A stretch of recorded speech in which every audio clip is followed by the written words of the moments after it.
Somo la waraka kwanza wa Mtume Paulo kwa Tesalonike. Ndugu, hatutaki msijue habari za hao waliolala mauti, msije mkahuzunika kama na wengine wasio na matumaini. Maana mkiwa tuamini ya kwamba Yesu alikufa akafufuka, vivyo hivyo na hao waliolala katika Yesu Mungu atawaleta pamoja naye.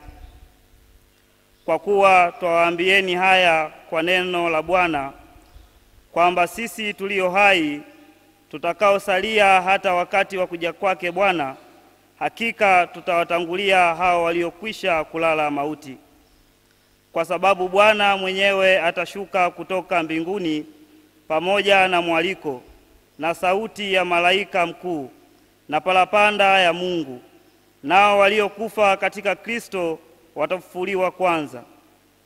Kisha sisi tulio hai tuliosalia tutanyakuliwa pamoja nao katika mawingu, ili tumlaki Bwana hewani, na hivyo tutakuwa pamoja na Bwana milele.